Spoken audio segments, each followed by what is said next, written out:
Hello, welcome to Z Explains BG. I am Z. We are playing a Mark in a 7-point match on backgammonhub.com. Trying to warm up for a playoff match I have tonight online. I'm not going to stream it, but I'm playing Brad in the playoffs for my little weekly night jackpots. And I'm often commentating. Top 4 point earners make the playoffs, and I beat John in round one, and so Brad and I are playing for the Wednesday night championship. All right, so 7-point match. Got nothing here yet, although I am winning. This is not a good number, but this looks like how you're supposed to play backgammon, anyways. No, I can hit twice. I guess that's another play, but I don't know. The five's pretty productive, 10 to 5. So let us try this. Hope he misses, and then I have nothing. Already hits, or makes the anchor. Although I guess hitting maybe has more going for it. All right, yeah, I don't think it should cube this yet.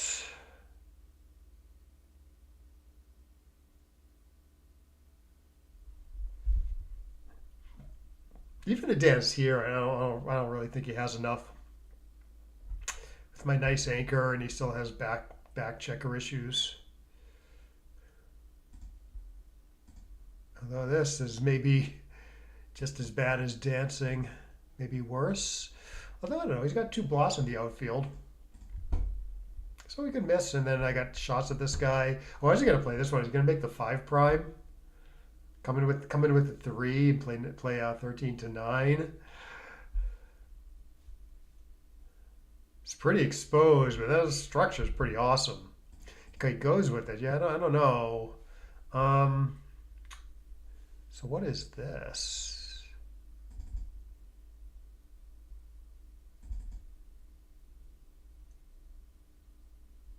This is probably it, or this. Yeah, this is a 9 point's pretty good point. There's a 21 to 3, 7 to 1. That doesn't really look right. Okay, let's go with this. He's stuck. 9 point might be paying some dividends here. Some twos are duplicated, such as 2-1. Okay. So he's making the 1 and hoping I dance forever. Got a good game if I enter.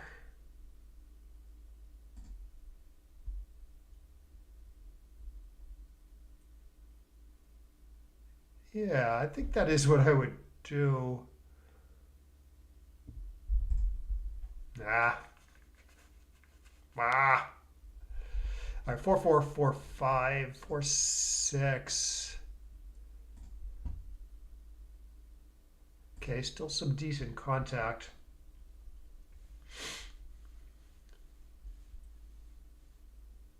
So it looks probably playing 8 to 2, 9 to 6, or 9 to 3, 8 to 5 maybe. All right, I guess I'm staying back. Could make the 2 in case I hit a fly shot. Yeah, which I do get one. All sevens. 6.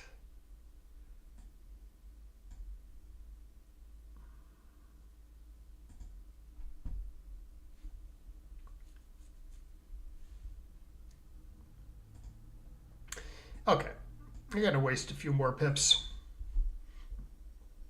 Ooh, let's see if he wants to go for the gammon here. He does not. That wouldn't have been crazy.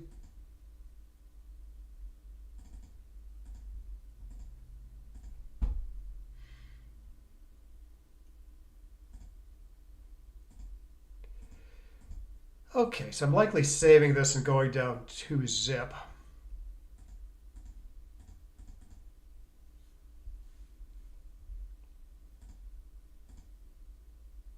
Good. Okie dokie.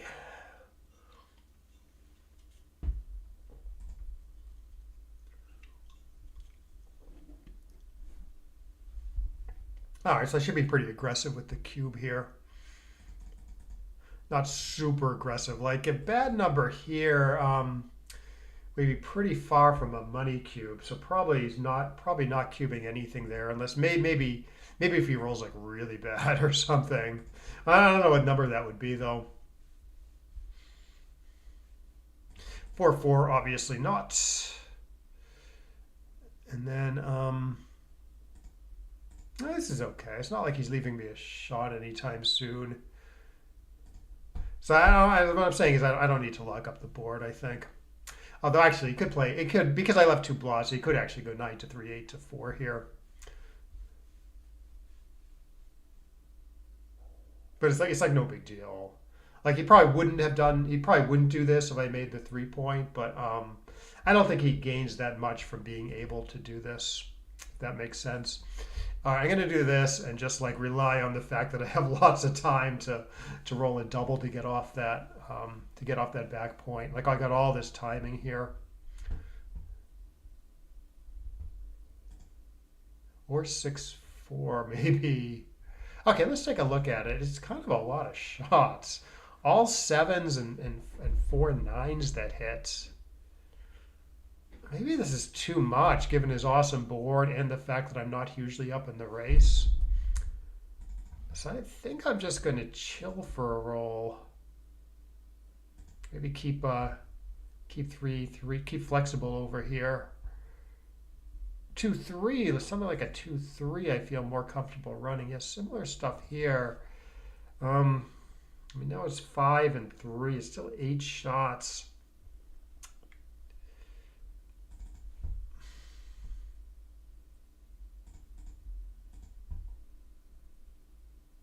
I want to leave like 3 or 4 shots to do that. But the dice aren't letting me.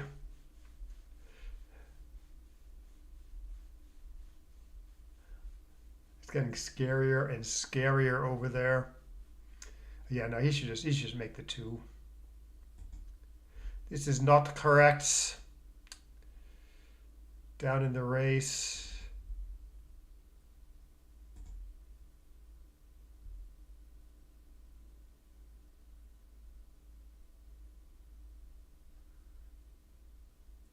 I mean, you could argue he's winning, but I kind of don't think he is.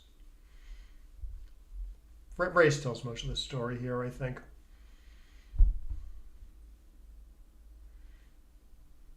All right, I think I am hitting if I can here.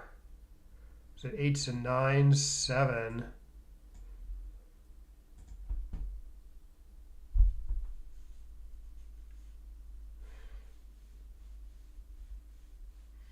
Yeah, I think he's winning because I might be drawn off the anchor at an inconvenient time. Oh man, I should be really aggressive with the recube here.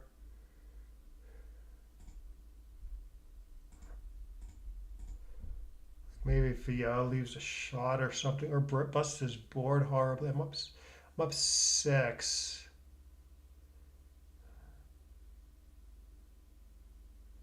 I wonder. I don't think so. I don't think so. Can't duplicate anything.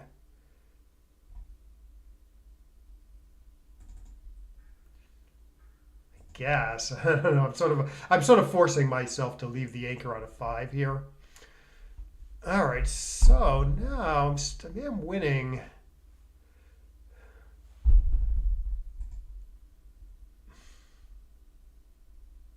Still can't duplicate anything.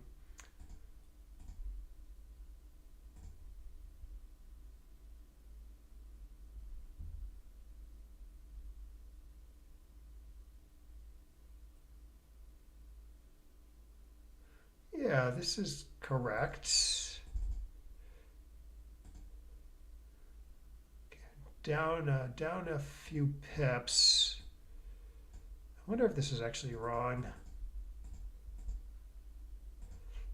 Maybe I want to like more aim towards getting a guy on the 5, so I don't create a gap. So I don't create a gap there. Obviously, that's a pretty close play. are still doing okay in the pip comp, but the efficiency is very bad. No, I'm not even doing well in the pip comp. Okay, so it's going to be 04. Great.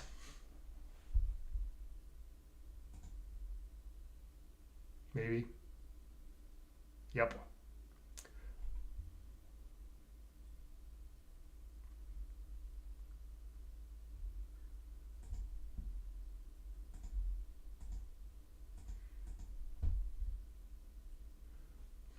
Getting smoked here. Oh, hey, Alex. Good to see you.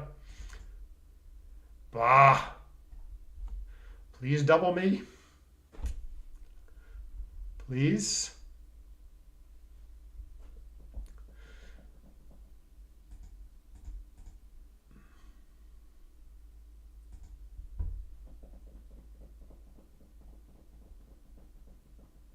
Thank you.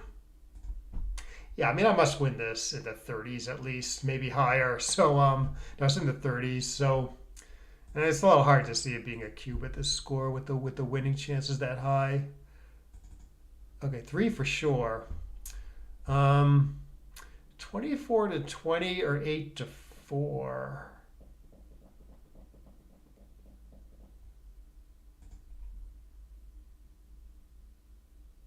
Keeps the 8 points.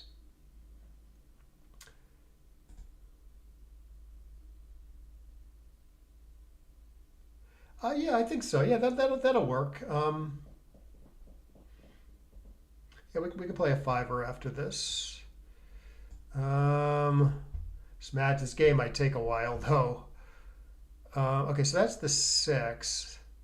So it's either 4 or I got the good anchor that I want forever.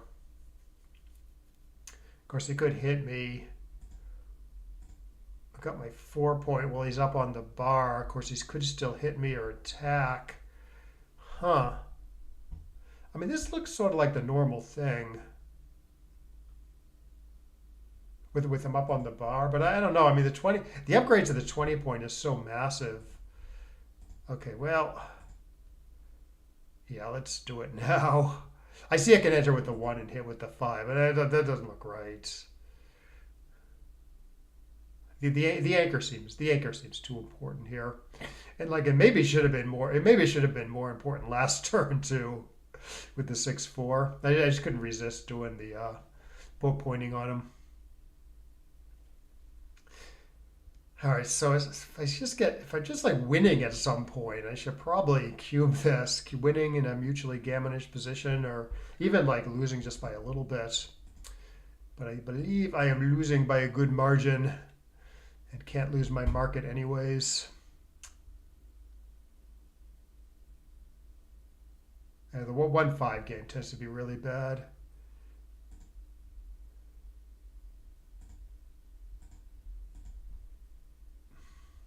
I can't get anything going this match. 2-1, 1-1, 5-6. All right, at least I got some flexibility. Ones are now duplicated because I really want to play 24 to 23 with an ace. Really would love to upgrade to the 2-3 game somehow.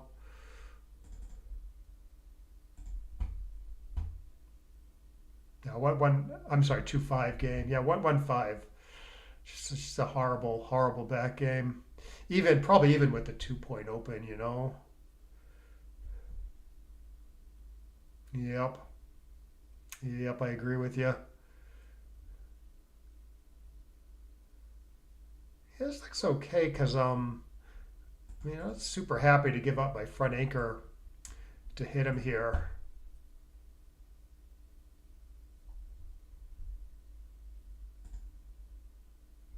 All right, I guess I keep everything for now. Hmm.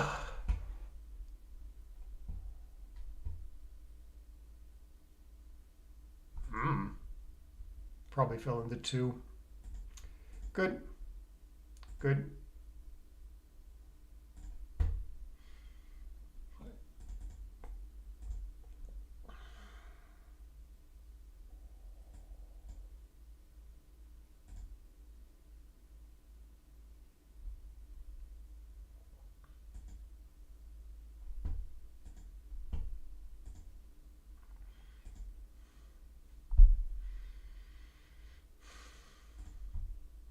Yeah. Knew this hit wasn't gonna work. Ugh. Yes, good play.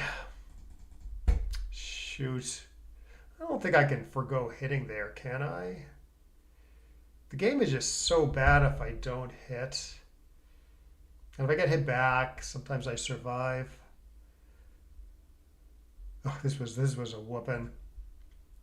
Well, at least we get to play pretty soon. I do want to take a look at some of these checker plays though before we start our match. Cube action seemed trivial, unless unless I missed a cube in one of those earlier games.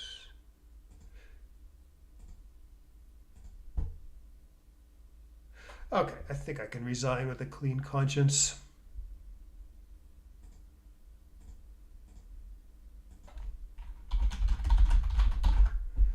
Okay, I played okay.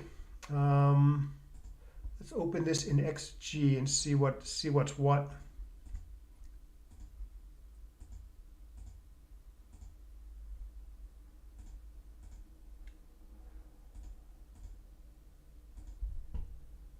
Okay, so Alex is on the bottom, Ponus on the top. 2-3 at 2-3. Yeah, I used to think like the 1-3 was like arguably better than the 2-3, but I noticed the computer always seems to prefer the 2-3 to the 1-3. So I just started like mindlessly upgrading from the 1-3 to the 2-3 when I have the chance. It doesn't come up very often though. I like this play with the 3-3 here because I think normally you don't play 21. Yeah, normally you don't do this, I think. You make the 21 and the 5 because you don't love giving up your 8 point. Like more often like making the 21 and the 10 is better than making the 21 and the 5 with the early 3-3 when you have to give up your 8 point and leave a blot there. But because he has a slot here, the hit numbers are like duplicated with the cover numbers after my play. Like all of them. Maybe not 5-2, but 6-6-1, 4-3. Maybe they don't even hit because you're covering that instead. That's the question though. Like what do you hit with? What do you hit with here? I believe you hit with 5-2. I don't know whether you hit with 6-1 and 4-3.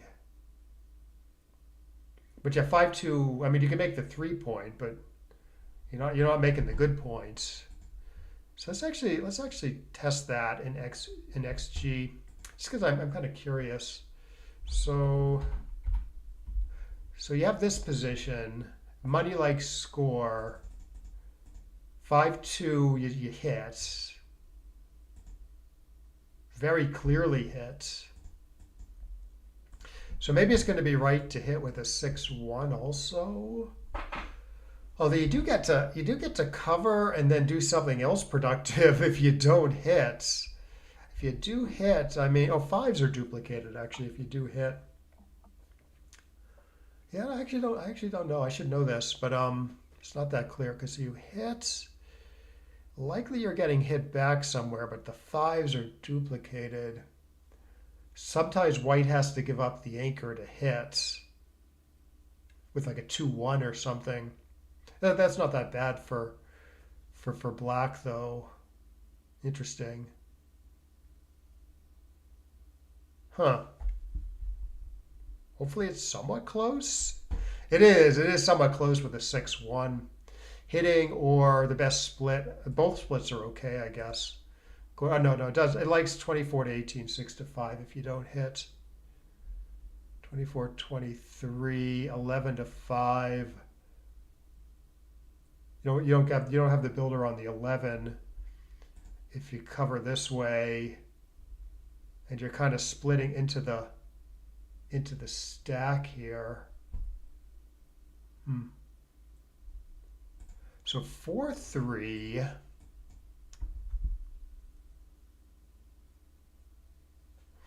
So you cover with, if you cover with the 3, the 4 is not great. So I guess you do hit with a 4-3, given from what we saw with the 6-1. Yeah, so 6-1 is close. But you do, I guess you hit with everything here, if you can. Easy to remember. But yeah, 6-1 is close. Anyways, let me go back to the match.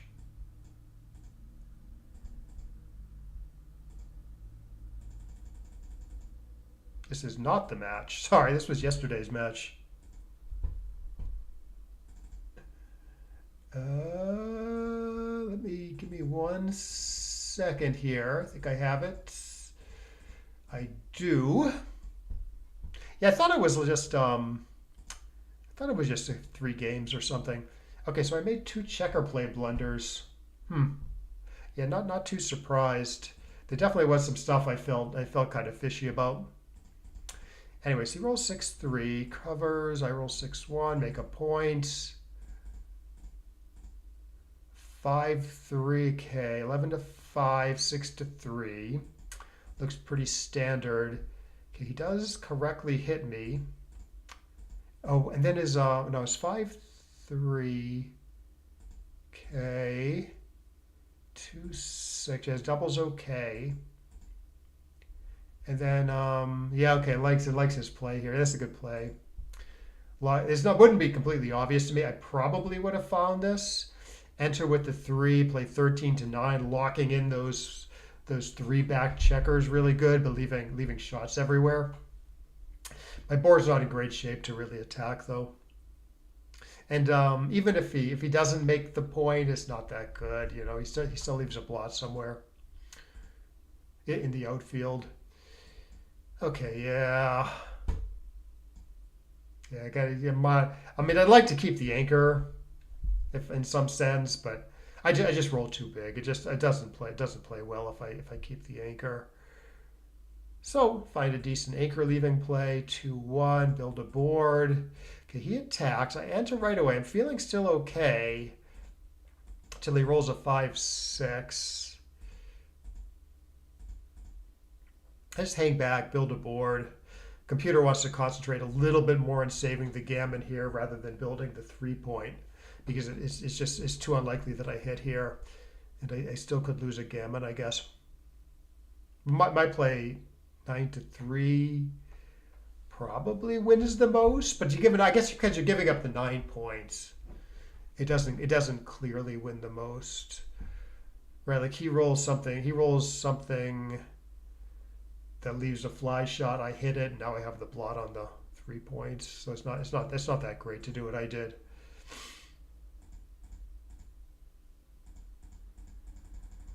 But anyways, I lose a single game. I'm down 0-2.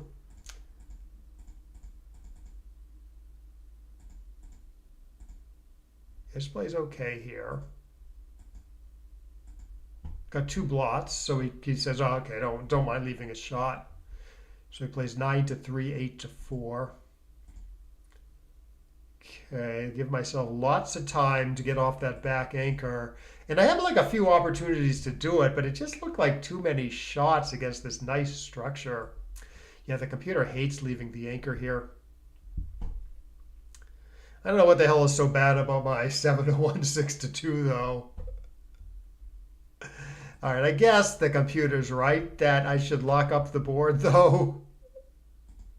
The computer wants to do this, so yeah, that's probably better.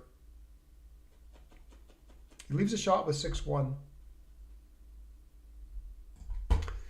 I do this silly play. So this is best probably, or this, maximal flexibility. So why is that better than like my play? I don't know. I guess he wants the 4-point slotted or the 3-point locked up. I don't know. It's funny that the 2 top plays are like, okay, lock up the board. And then the second play is leave 4 blots in the board. Yeah, I was closer to leaving here anyways, because it's I got less time on the home front and has fewer shots than last turn. Still not worth it though. And then he should just lock up the 2 points. but he kind of spread things out, and then I blunder with a 4-3, 8-5, 5-1. This idea did briefly occur to me. I thought because I'm up in the race still, I shouldn't do this, but it doesn't play good if I don't do this. And I guess there's probably a cubeful reason to hit also. Like hit like 8-5, 8-5, 5-1 dance. I guess I'm cashing that in right away. So cubeless 069 171. No, cubeless my play is still a blunder.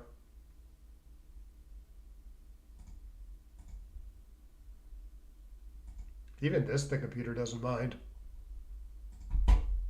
But yeah, it wants to do this and cash the dances, I guess. This only leaves me a slight favorite. This apparently leaves me a bigger favorite. Okay. I guess I can kind of see it if you think about it that way. Just seemed unnatural to me at the time because of the race situation. Get you closer to a cube. Yeah, I think right away I get a cube in on a dance. Maybe not. Maybe not if he enters with a 5-1. Maybe though, because he's under attack and has two blots, and I'm down 0-2. It's not, I don't think it's too good. One issue with that reasoning though is I don't think it's a very efficient cube if you get away with this play. I think it's double big pass, close to too good. Yeah, huge pass. Still fairly far from too good. So you're not getting a ton of value from the cube here since it's such a big pass. If he rolls a 5-1, say,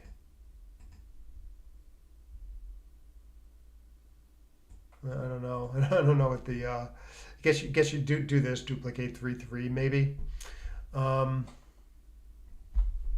up 11 and have some attack potential. Actually, this is a good cube here, I think. Down 0-2 at least. Because you're about to be too good some of the time. Or your small numbers attack, and then you have some good big numbers too, like 5-5. Yeah, pretty big cube, big cube, big take here. So here you get a pretty valuable cube. For money, I guess you still cube it because it's so volatile. But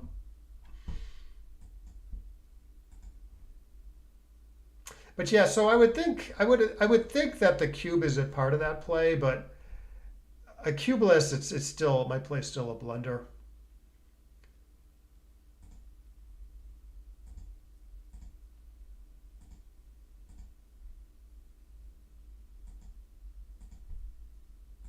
Yeah, I guess if I think about how big a favorite I am after each play, I can probably find that play. And then his doubles way early at the score. Would consider beavering for money. Oh, then I thought like maybe I'm getting because of the score and because of the fact it's a recube and I'm winning. I thought I might be come close to a cube, but I guess I'm just not. I guess I'm just not winning by. I guess I'm not even winning here. I'm winning by a little bit, but not by enough. Here is still pretty far from a cube. And then I have nothing. Fine. This is the 0-4 game. This is a little tricky. Okay, 6-4 I dance. Yeah, his double's pretty bad at the score. Fine double for money. Really bad 3 away, 7 away.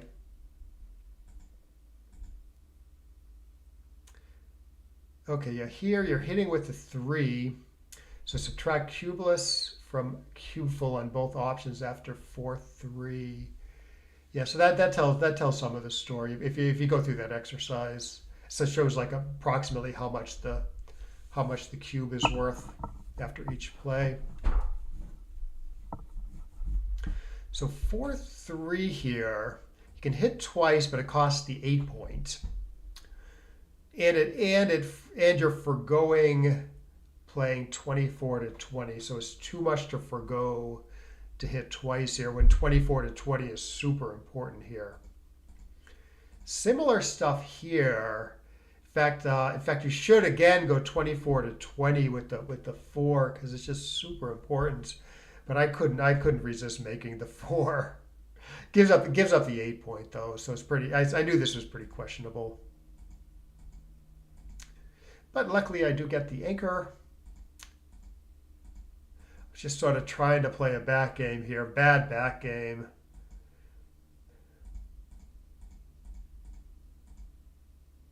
Yeah, I can't get that third checker to use. 20 to 9, yeah.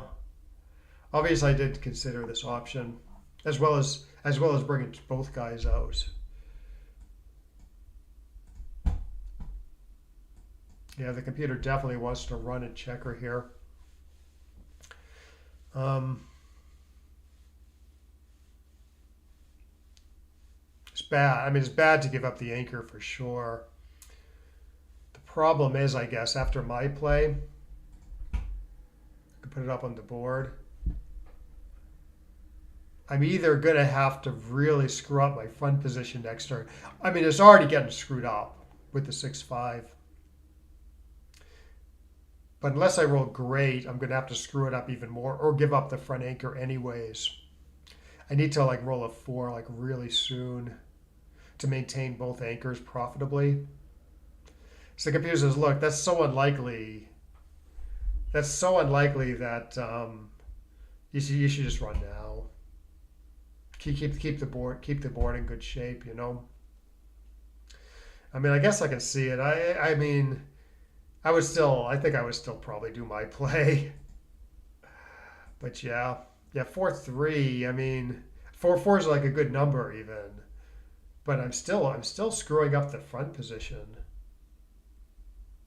even with like a good number like 4-3. Anyways, I keep flexible. 5-2 is the computer's top choice to keep some semblance of a position, or this. Yeah, it was a 4 point board with one blot at most. My play leaves two blots, which kind of comes back and bites me because I get a hit number right away. Computer says you do have to hit unless maybe it's gammon save type score.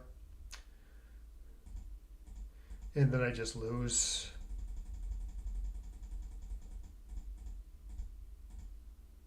Yep. All right. All right. Well, I'm up for a fiver if you're still up for playing, Alex. Let me get on here and then adjust my settings. So you may invite me at your leisure. Let's see. How does this work? Play now. 5 points. Good. Yeah, this site's pretty nice. I think that, like, it's got like a lot of features without being like an overwhelming number of features like Backgammon Heroes has. It has what you need, you know, and like not much more than what you need. I kind of like that. It's a nice simple interface, and it has good tournament running infrastructure. Okay, so I can find you 5 points normal. All right, good luck.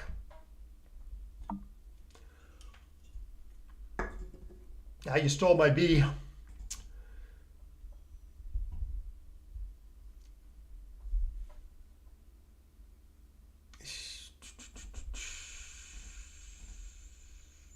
Okay, this is correct. You don't love to put a guy on the 11 after your opponent splits with an ace often.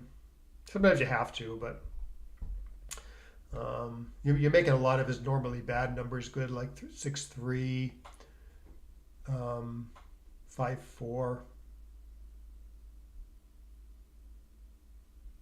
Although I guess some of those are duplicated here.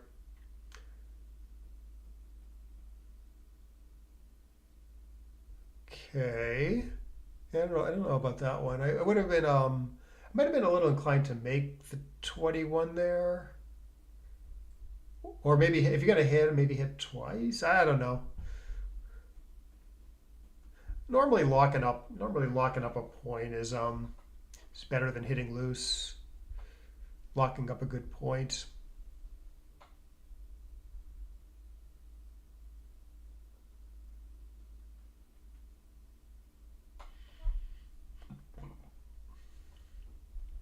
Bird in the hand theory, you know.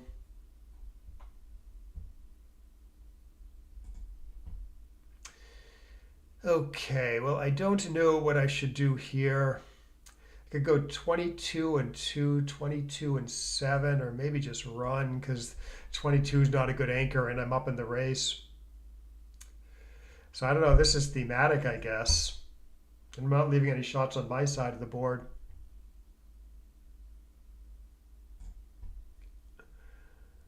Okay, playing like the beginners.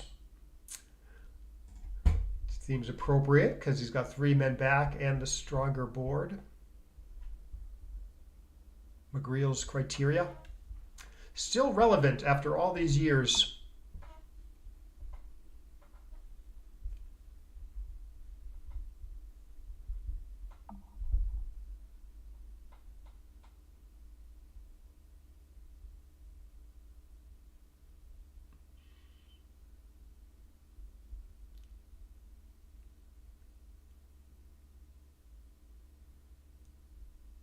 Yeah, I do have an opinion here.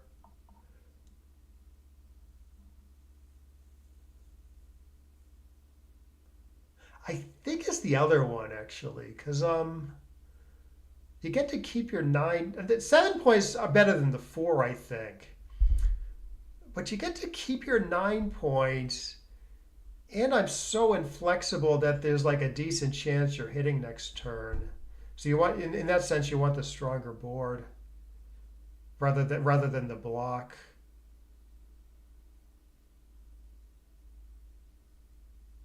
The better block, you know.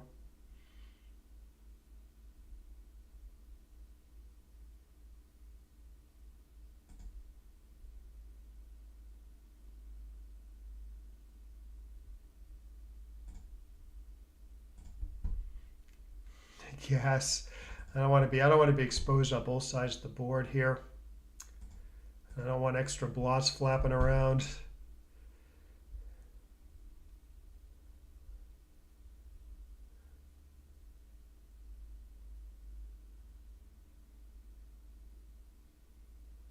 Okay.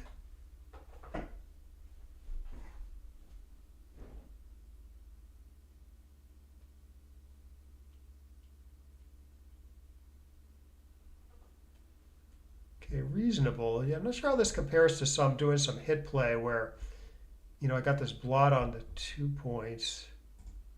All right, this is unlikely to work, but I think it might be my best plan. I am up in the race. Well, these 12s, there's no unduplicated 12s at least that hit, you know.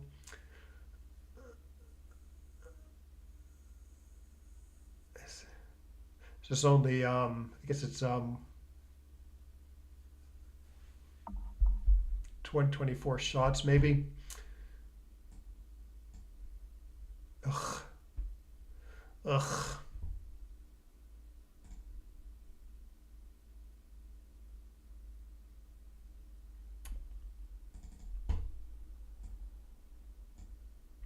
Now I gotta try giving myself a chance to get out of there.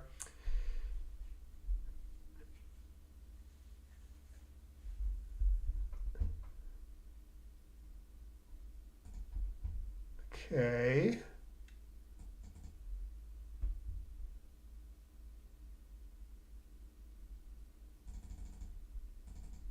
Okay, so this is a real play, right? 5-4 is duplicated. And I avoid having to play like 6-2 with the last one if I play 13-9. So I don't love the other blot in the outfield though.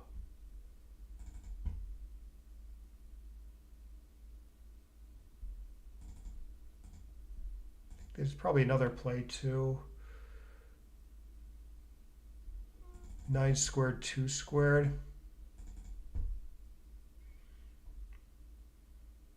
I don't know.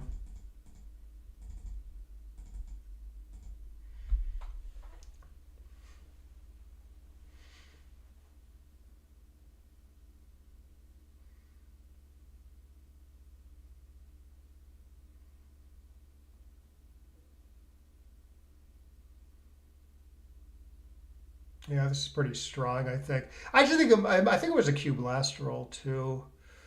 Um, I am up in the raise 10 pips. I hate the blot on my ace point though. Now, obviously, I hate the fact that I'm behind a 5 prime. So hit and miss, I mean, it's like too good. It's got good 9, 6, 3 is good. Yeah, I'm actually not sure about this, but I'm going to let this go. Maybe a little cowardly, but we'll see. Yeah, but I think the position was just, I think it was just strong enough last turn too. Even though you didn't really have super crushing threats.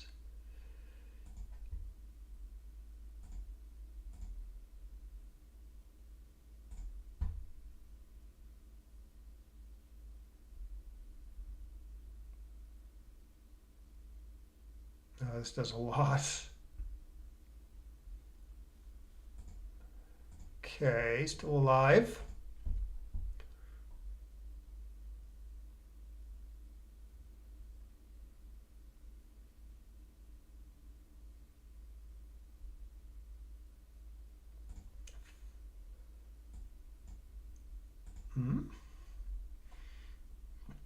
Excuse me. Okay. Good.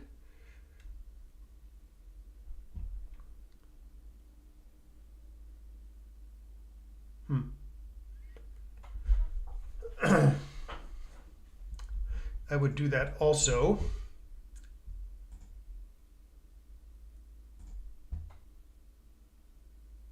Six four again. It's awkward stuff. Where's the cover number? All right, I'm gonna hit this time. 3s and 4s. 5-2. Got him the hard way. Oh dear.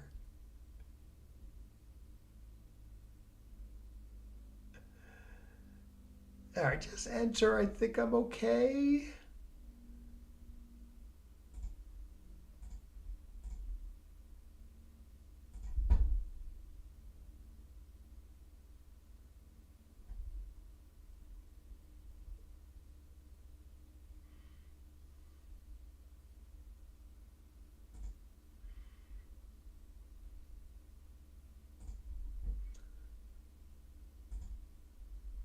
Ugh.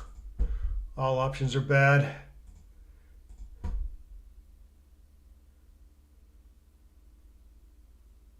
Try desperately to make an anchor here.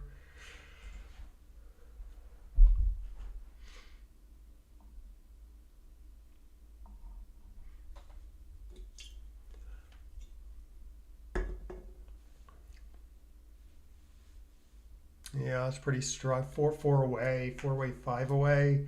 Take for money, pass it, score maybe.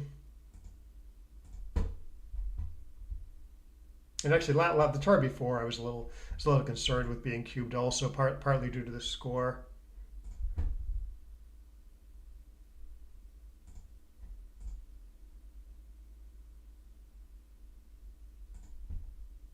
What am I supposed to do here?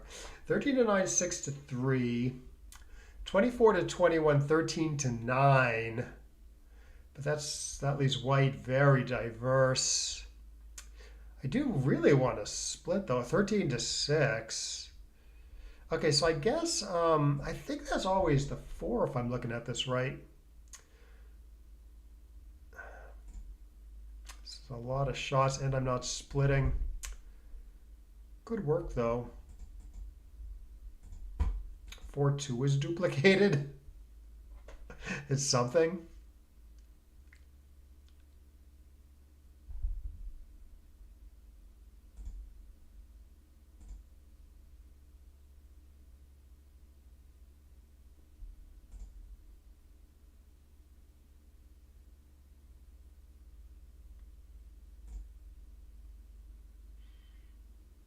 Okay. Glad I'm not split. Another tricky 4-4. 4-4 with an odd one. Okay. Oh, it says duplicate aces nicely. Like, I think, like, if he rolls a 1-5, it's not that clear. Hitting's not that clear.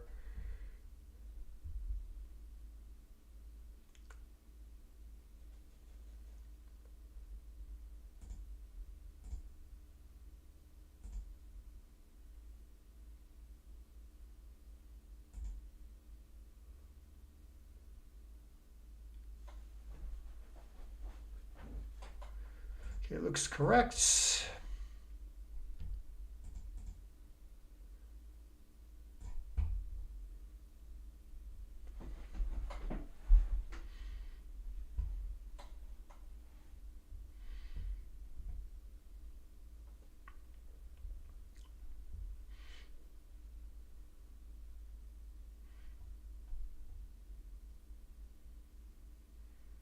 Yeah, probably would have made the defensive structure there. Although this could work. Yeah, it looks like it is working.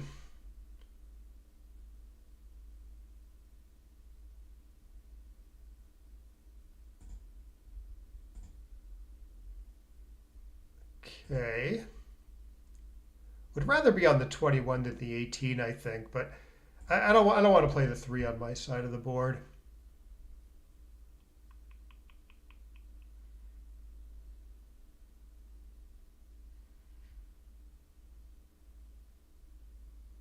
This does not look very gammonish, so I'm going to hold off on the cube.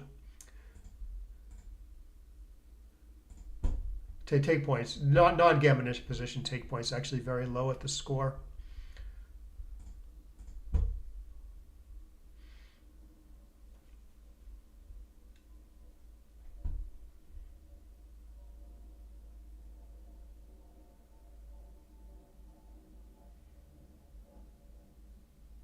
No, not this. Correct, Pat. Yes, not this low. I think in a medium length race, it tends to be around 19%, which includes recube vig.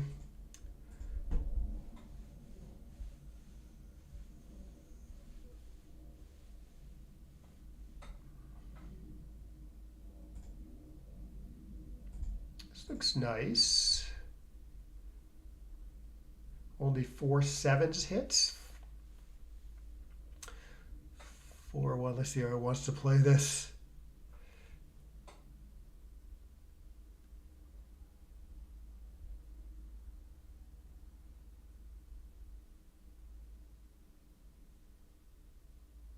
Yeah, pretty reasonable idea, I'd say.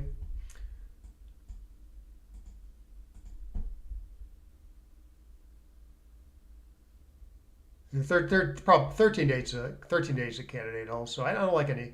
I don't. If you're gonna leave a shot, I would do what Alex did. Try to push me up.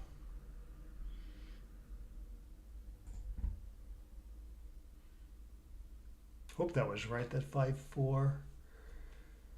Okay, so she's not gammonish, you know. Race is close. There's a few gammas floating around. I think I am going to cube this now. It's only 4 pips, but much better structure.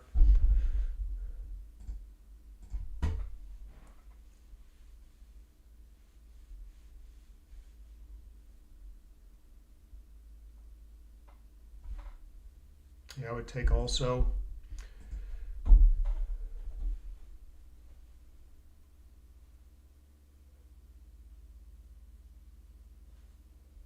Good. Excuse me.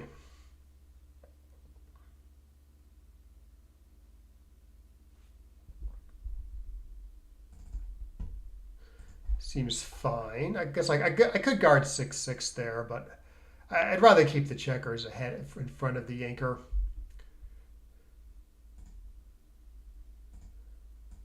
Okay, now I am forced to play behind or give up the 7 point, which I don't want to do yet.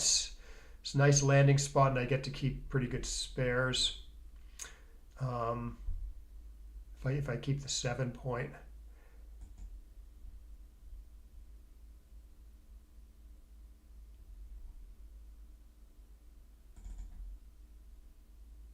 Good.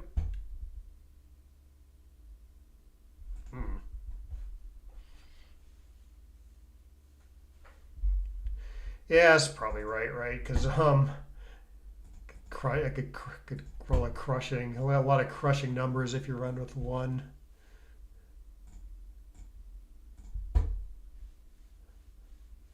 So usually you don't do that. Usually you don't compromise your board that much to keep the anchor.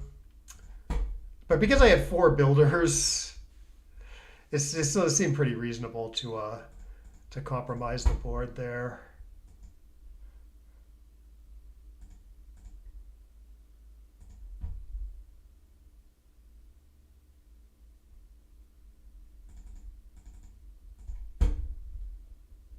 Yeah, beginners, this is a very common mistake beginners make. They're hanging back with an anchor, hanging back, waiting for a shot. And then, they might be good at like even like putting their board together. But quite often when it comes time to either leave the anchor or break the board, they break the board too much.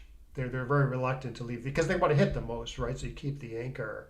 So normally the other thing is right. Normally you leave the anchor, give yourself fewer chances to hit, but keep a perfect board. Unless it's too dangerous, like it was there, I think. And then you can justify breaking the board when it's like really dangerous to leave the anchor.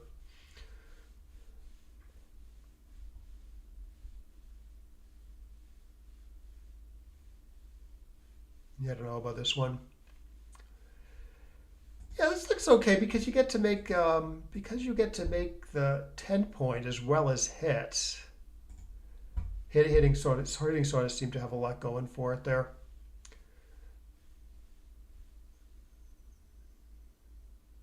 Oh, this is powerful. Ooh, ooh. Oh yeah, no. I don't know. I don't know. You're probably right. I don't think I've looked at that. Okay, so the best point available seems to be the 21, but then the last three is pretty bad. So I'm actually going to do this and let myself get attacked sometimes. Or there's a hit twice play, isn't there? Oh, I didn't even see this. It's either that or make the 3, I think. Huh. Make the 3. I'm still getting attacked a lot. So this keeps me from getting attacked. Okay, so what'd you roll? You rolled a 4-3. Yeah, you rolled a 4-3, brought 2 down. And I rolled a 3-2. Yeah, so I did think about splitting with a 2, like you mentioned. I don't like the fact that it was under the gun of 3 builders, though. That one I just don't know, though.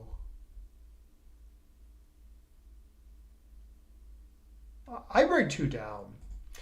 I like bringing 2 down with a 4-3, but most of the people I play for money don't do that. So I'm not super familiar with the replies.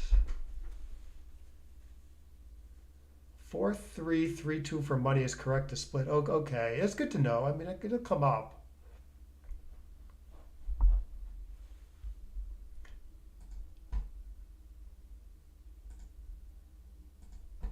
It's got to be close, though. It's got to be pretty close, right?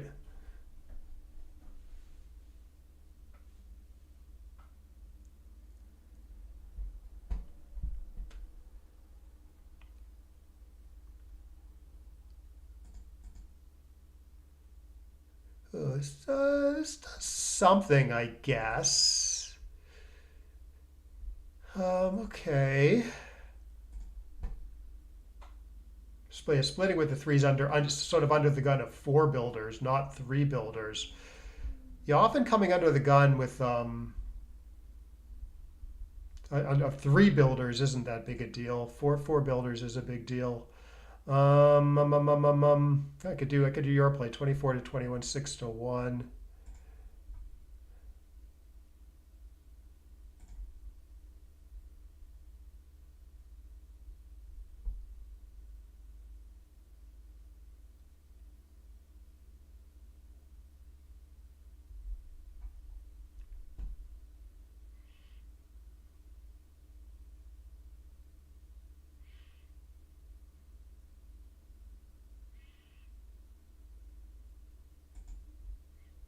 Wow.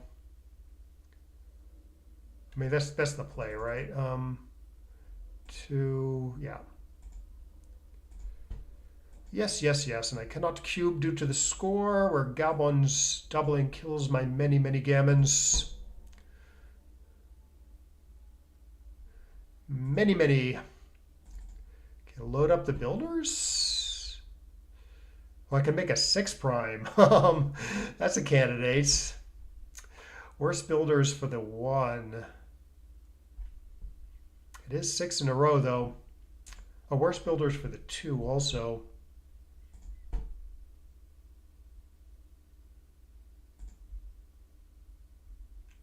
Okay. Fine. Fine, I'll make a 6 prime.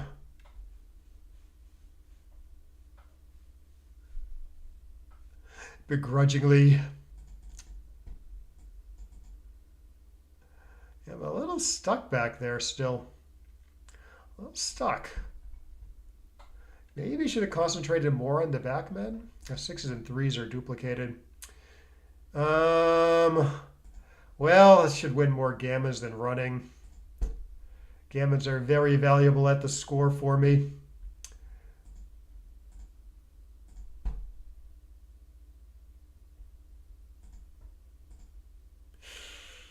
It's pretty hard to make that if I leave it slotted. Ah, good. Ace or 11. 11. 1 6 1 1 1 2 back at me.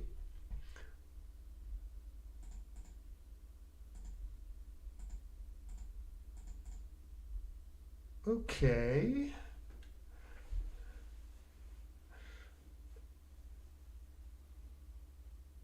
All right.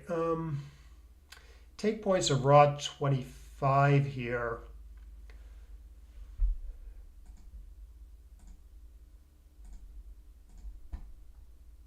I think this is still too good.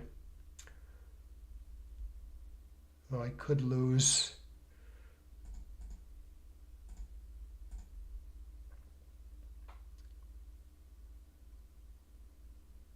I don't know about this deuce. This is probably safer.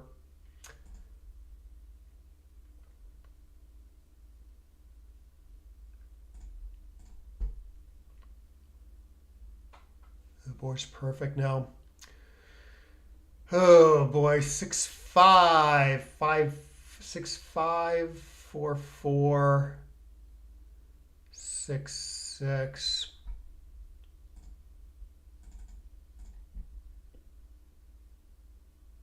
Could just 6 5 now. Ah, shoot. Okay, I think I'm correct to play on there because the gammon price is so high. The risk is somewhat minimal even against the perfect board.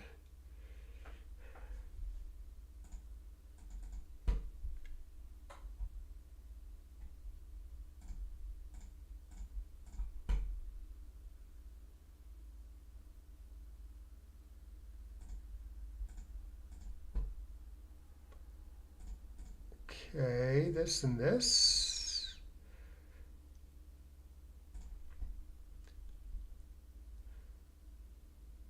I make the 8 points. Yeah, I don't know about this one. So lots of plans.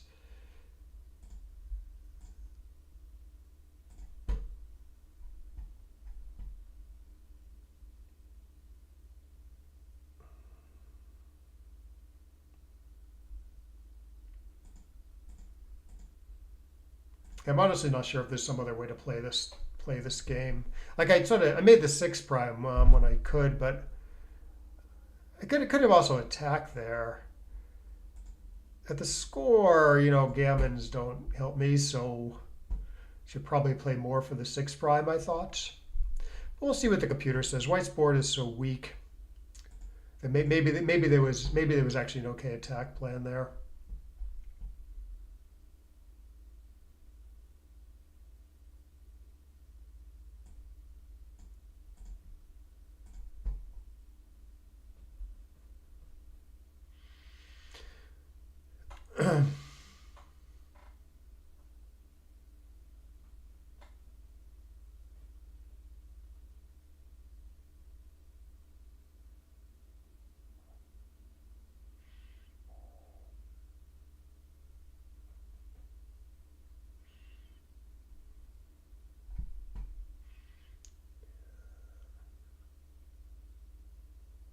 I'm okay with it. I'm okay with it. Yeah, right. Yeah, I hear you. I hear you, Chaba.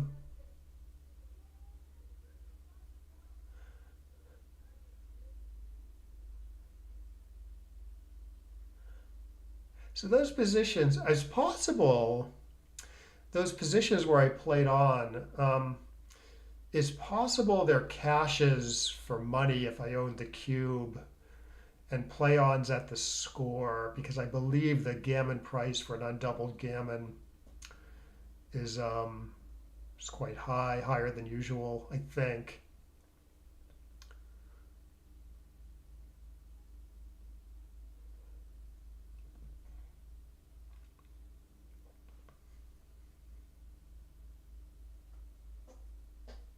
Oop.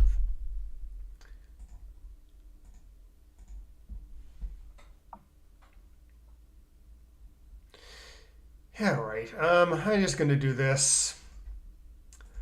Let him crunch horribly.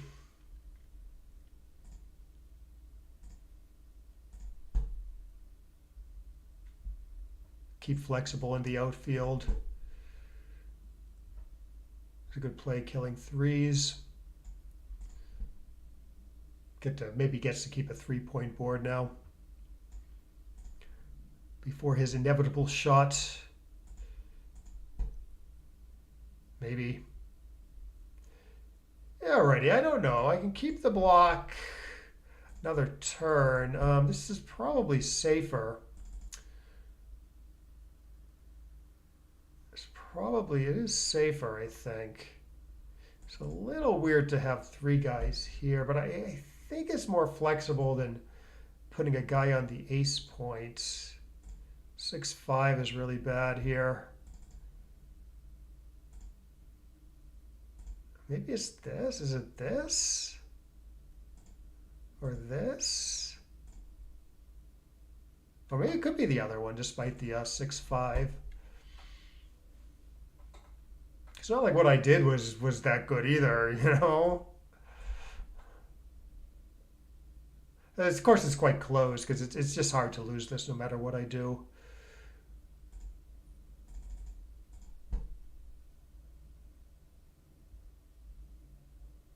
Okay, so if the 5's there, the 4 is to the ace, so that's the 4. Yeah, I just don't want to leave 2 blots here. Can see losing this if I get 2 blots hit. Even if I give it 1 hit, it's a little hard to lose still. 2-1, Joker. 3-3, anti-Joker.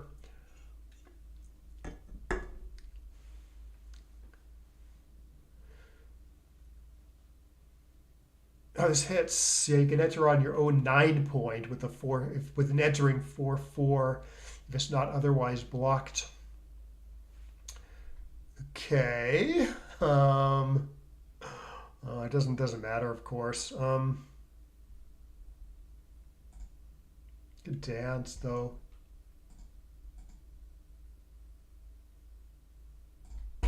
Good. All right, good match.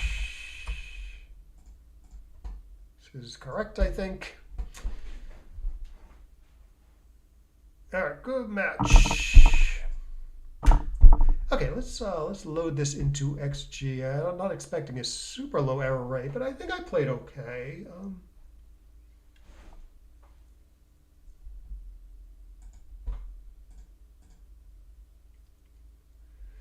What does this say? Yeah, 2. Yeah, Alex played worse than he usually does, just because I think it was a bunch of score. I think there was a bunch of missed score-based cubes in there.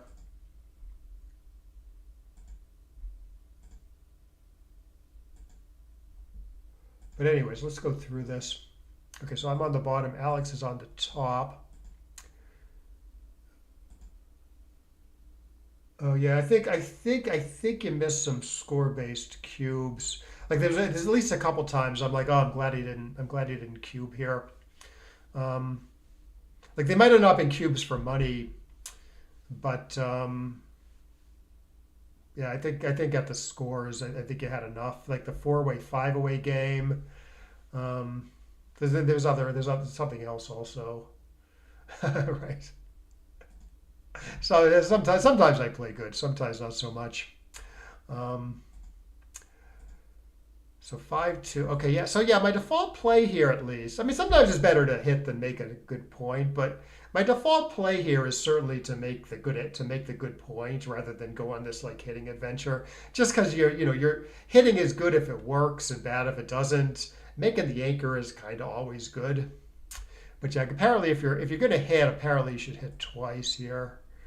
Um, you're already split. Yeah, part of what's going on here is you're already split, right? So splitting again with the 2 isn't that important because your back checkers are already in like an okay spots. So that maybe should give you a clue that hitting twice is better than hitting once here. For instance, like if I open 5-2 opening roll, I roll 5-2 and split, and then you roll 3-2.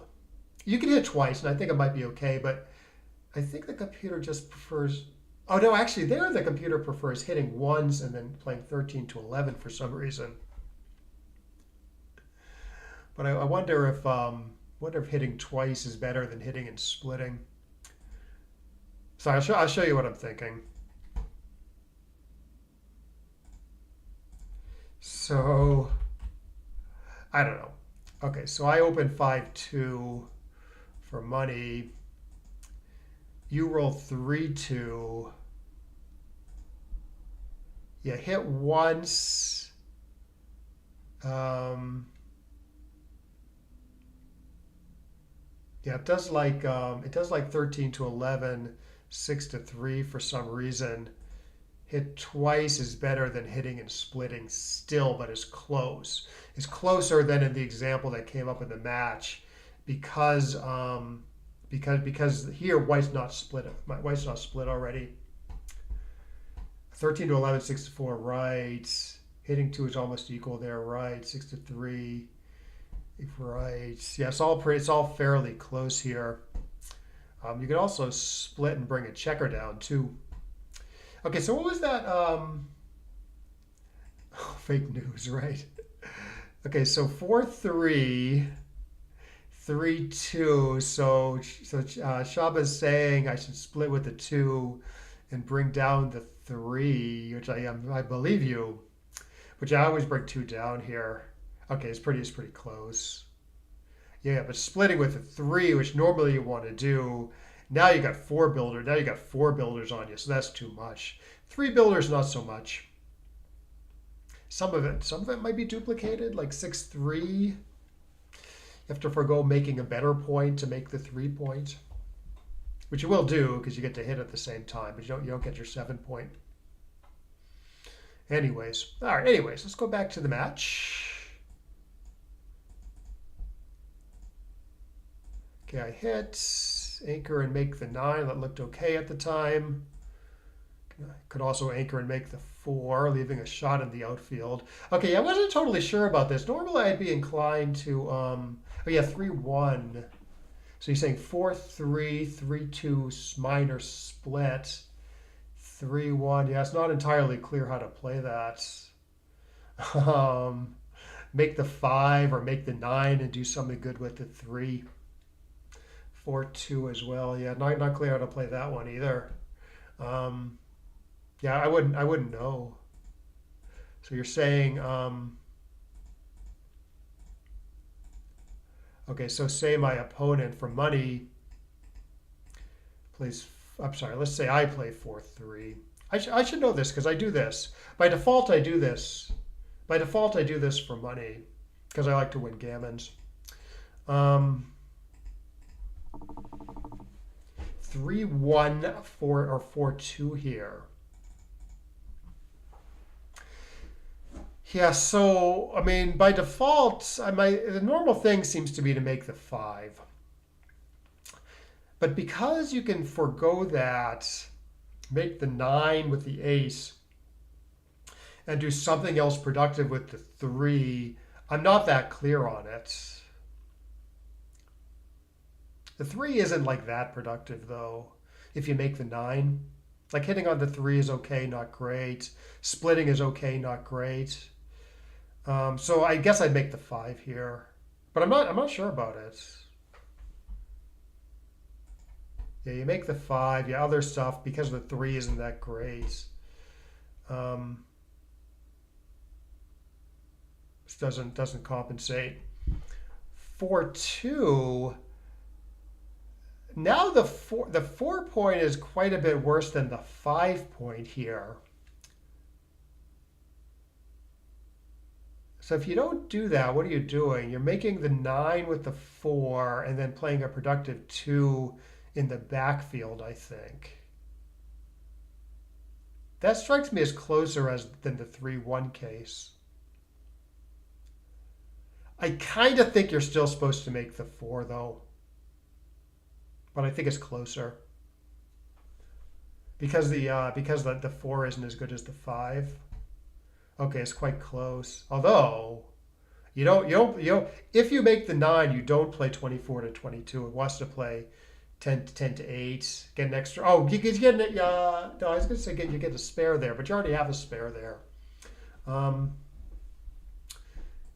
So my play is apparently my play if I don't make the 4 is quite wrong. There's quite a few shots at this guy. Is it all 7s? Yes, all 7s. All 7s, all 9s. That's a lot of shots. Some of them are duplicated, of course, but not a lot of them. Yeah, there's too many shots, too exposed. All right.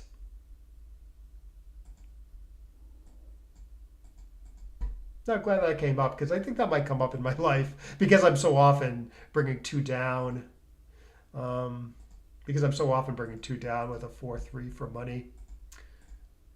But anyways, I run here because it's thematic, right? I'm up in the race. Don't mind making the 22, but it's not the greatest anchor because the 9 points made and the 6 is quite bad. 4-3,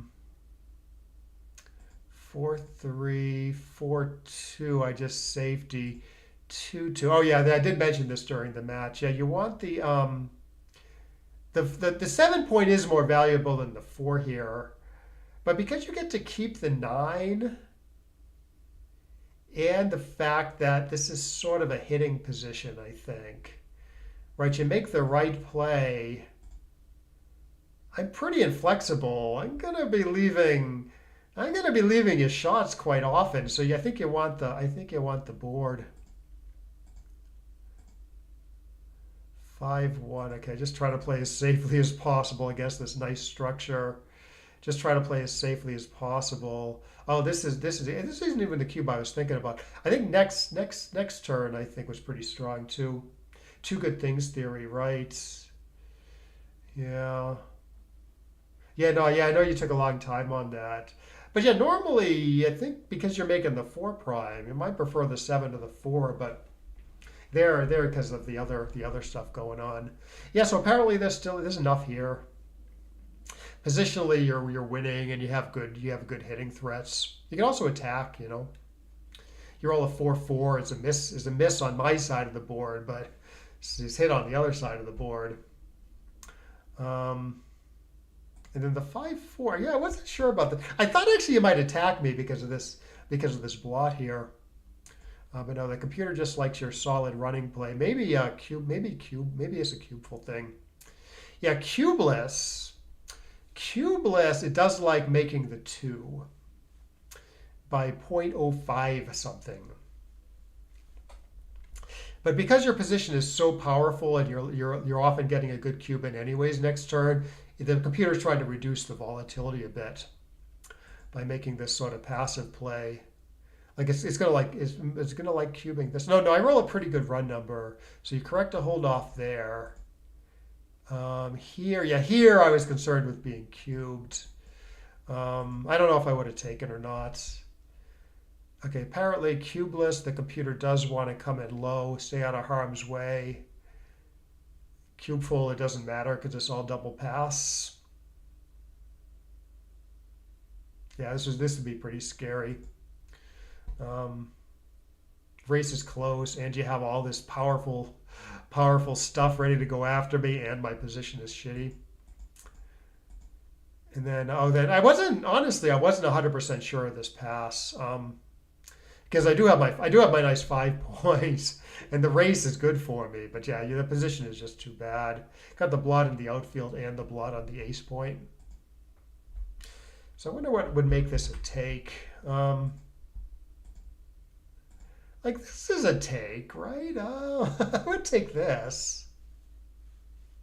Solve those 2 problems, the ace point blot and the 13-point blot, and increase the race a bit. So this becomes double take, right? Yeah, double take here. But those are pretty too big. Those are 2 like pretty big liabilities. And this is still pretty scary for black, right? Like white's hitting and then black's usually missing and then white is cruising.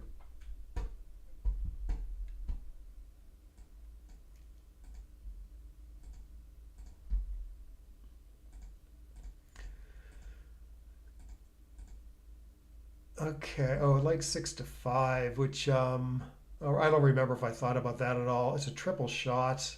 Jeez. No, I did not think about this. Well, the computer wants to do this. 1s and 3s are duplicated at least. I don't think a lot of people are doing this.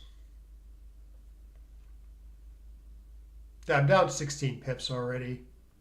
So getting hit isn't the end of the world, and all the plays are going to lead to many shots anyways. So I don't know. I mean, think this play is findable? I think it might be I don't know if you're thinking about all the factors, including the race. Maybe you can find this. It's maybe good to keep the anchor in case you get blown away, so you don't get blown away. I don't know. My play certainly looks more normal.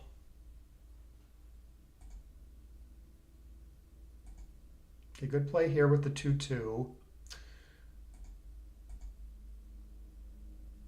Good play here with the 1-1. Okay, solid up. You can almost cube this at 4-away, 5-away, showing the fact that the score is kind of a big deal.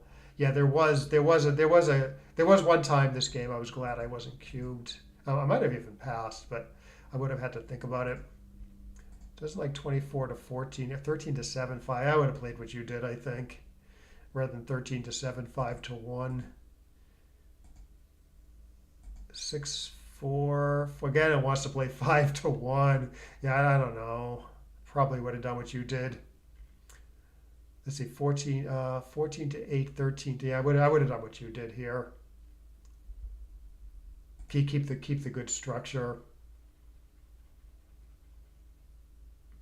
Got to give up. Sometimes to hit, I have to give up my anchor.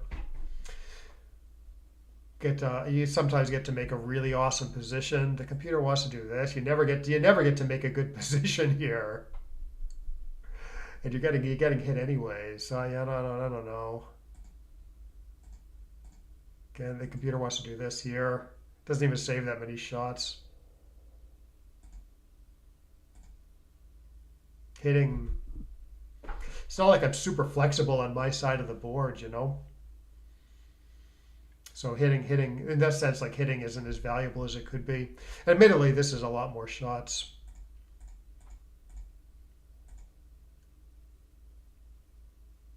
Could get you the hard way. You crush me, and then yeah, this one I think I would have found the pass here. It's almost too good. Um, Such a huge pass, partly due to the score, you know, four away, five away. Even though you're winning the match, you still have to be aggressive at least in gammonish positions.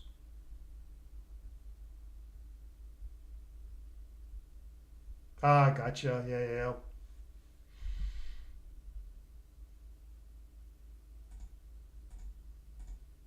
And then here too. Okay, here it's legit too good. Fine. Um, yeah, there's such a huge pass again due to the score.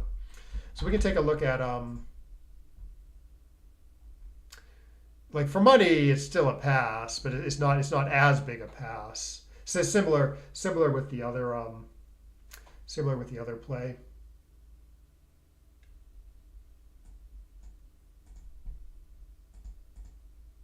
The previous roll. But anyways, okay, so you cash, you go up, oh, you go up two zip. Oh yeah, I didn't know what to do here. I mean, I really wanted to split my back checkers against this like this prime that's forming, this block that's forming. So I just do it and then find my best four, which wasn't even my best four apparently. Um, but yeah, it's just too exposed with the spare on the 8 points. So it wants to either play. It wants to do this, which I guess makes sense. Fine. Is sixes, twos, and fours. And here I was still thinking, okay, I might be getting blitzed. So I usually don't like to make the 23-point anchor because you want to remain flexible back there. But I was like, I get attacked a lot, so I'll lock that up. I do have to forego playing 9 to 8 though, which I probably want to do. So I guess it does prefer. I guess it does prefer making the 23 here to remaining split. I think it's just valuing 9 to 8 enough to swing the decision. Okay, 5 good shot. 4 good shot played incorrectly. Okay, so I play. Okay, I play 13 to 9, 8 to 4 squared, and then for some reason I give up the midpoint to avoid playing 6 to 2, which is quite obviously bad to me now. Yeah, why wouldn't I do this? I mean, I'm leaving a shot either way, but I get to keep my midpoint this way. And I'm stacking the heavy 6 point, which you don't want to play 6 to 2, but it's not a terrible use of that checker if you get away with it. So yeah, I don't know why I didn't do this. This seems pretty clear versus giving up the midpoint, leaving a shot anyways. I got confused. I think I got confused by the other options. Yeah, that's odd. That's not error. Okay, good play here. It's a good play. Well, this wouldn't have been obvious to me. 6 to 4 is a little tempting, locking up that really nice structure, but you correctly ascertain that you're too exposed on my side of the board. And obviously foregoing making this awesome 20 point. I guess if you get missed, you get to make that point anyways. Sort of easier to make that point than make the anchor. But you get punished for the right to play. Like really great 1-1. Oh, I might have made the 22-point anchor here. Oh, but it's close. It's very close. They have two different plans. Turns out they're very close. You play this 3-5 game plus some forward going chances. But if I roll really well, you're really glad you have these two anchors, right? Or you try this forward going plan. If it doesn't work, you might get two anchors anyways. So it sort of keeps all options open. A good play there. Dance. The Kieran point is the 20-point anchor when the opponent owns his 4 point. Okay, I've never heard that before. Is Kieran a person or is that Kieran is also it's a beer, I think. There's a beer named Kieran. Um, but yes, it tends to go up in value quite a bit when your opponent has the 4 point.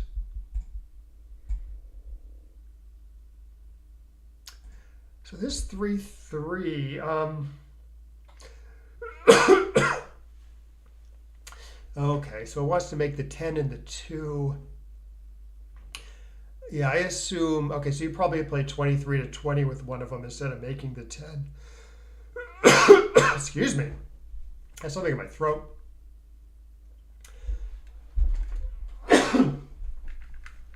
Oh, Kieran is a mythological creature. I didn't know that. Sorry, give me 1 sec.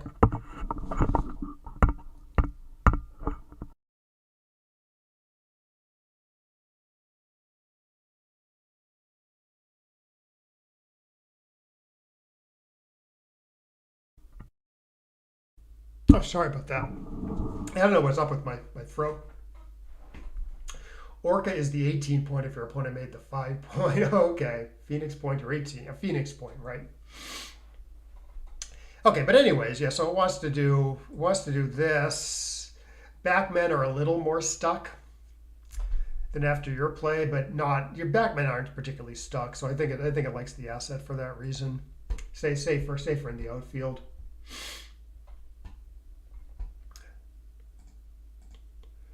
4-3. I get out, try to get out of there. It does work. Cannot double this at the score, and then it's just double pass. Yeah, that makes sense.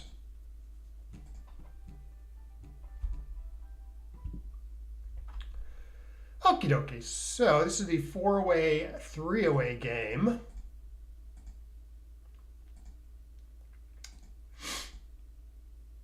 Good. 6-1. Yeah, 6-1's like a real play, I think. Because nothing is good, and it has some nice aspects to it. It pushes me up maybe. But yeah, it just wants to pretty reasonably play 13-8. Like, okay, so you play 6-1, you get away with it. I might enter with like a 4-6 or something. Then you can play behind me safely. But yeah, it's not quite worth it according to the computer. Here, it doesn't want to make the 10. Screw you, computer. Seriously? It wants to forgo the 10 point here. What's wrong with this? I mean, it's a nice asset in the outfield. Better builders, better positioning of the back checker, I guess. 4-3-6-1. I don't know, maybe I'm not getting hit. Maybe I'm not getting profitably hit with those. That's a tough play to forgo the asset, though.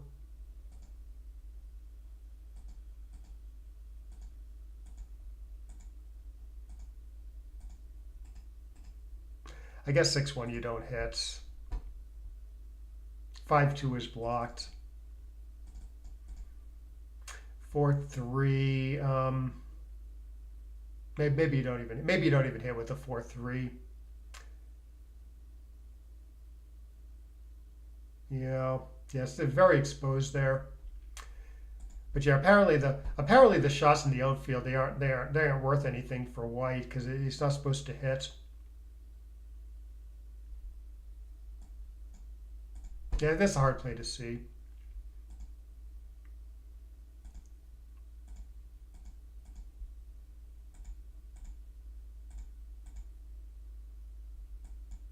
Okay, just run all the way. Again, it's a little hard for white to hit, so you can maybe try something else there also. Okay, no double here, although at the score it would be okay. I only win 5% gammas even after the 6-1. Yeah, good double, good take here. Only 4% gammons. And then, yeah, this all looked fine. And then yeah, good play here with the 5-2 not running.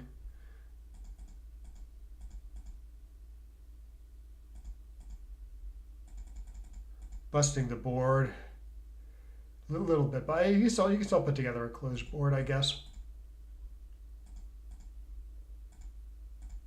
Okay, no blot numbers. Like it wants to take a purely running approach.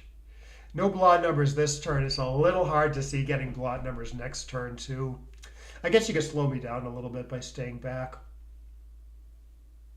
Huh.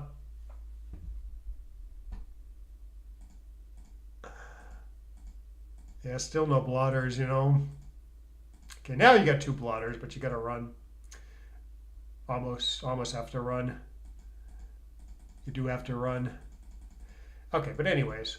Oh yeah, 3-3. I thought your play was okay here, maybe. Oh, there's that 3-2 we talked about. So at the score, yeah, at the score, I think maybe I have more incentive to split because it results in an anchor more and I get gammon less. And bringing two down wins more gammons. A little bit, anyways. That's a little tricky though, because sometimes you don't. Sometimes splitting you get gammon more. Like one funny thing. This is a really funny thing. This is a really funny position I find. This is like kind of ridiculous, but okay, for money, say 2-1 slot, 6-2. There's a bunch of close stuff here. When I play my friend Matt, he likes playing 13-7, 6-4 here because of the extreme 3 and 6 duplication. And I don't think the computer likes it, but it's like it's sort of close enough if you want to play something super zany. 13-7, 6-4. Yeah, exactly. But I don't think the computer quite likes it. Okay, it's only wrong by 0.007. Yeah, it's pretty close. It's pretty close for money. The normal thing is just split it. You know, like's a normal thing. I sometimes do this because it seems, I don't know, seems like you very rarely get to do this. Split with a 2, bring down the 7. Still some good 6 duplication.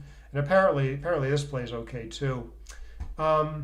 So I tell Matt, like I play doubles with him sometimes too. I'll tell him, oh, I'll always do your play if you want to do your play.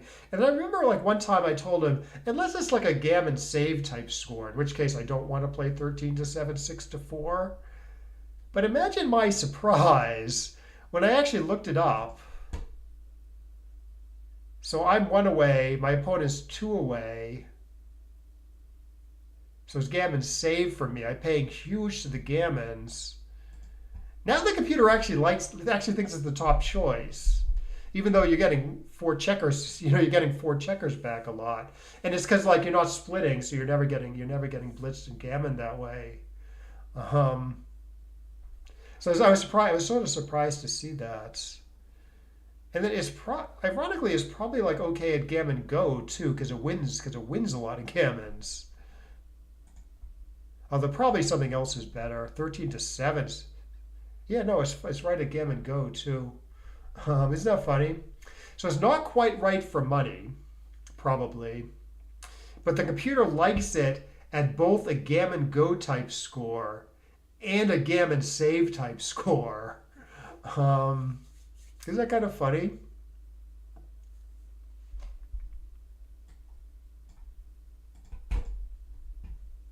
So if you want to like freak out your opponent and he's not familiar with that, you can do that play. I also like 5-1 split 2-1.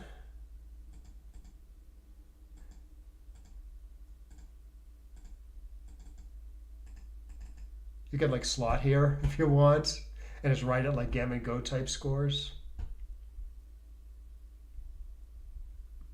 So 13-5 with 6-2 is okay at gammon save as an opening roll. Yeah, and it's good at gammon go too. Yeah, best is probably 24-21. So I sort of mentioned that. The normal thing isn't great because 5-4-6-3.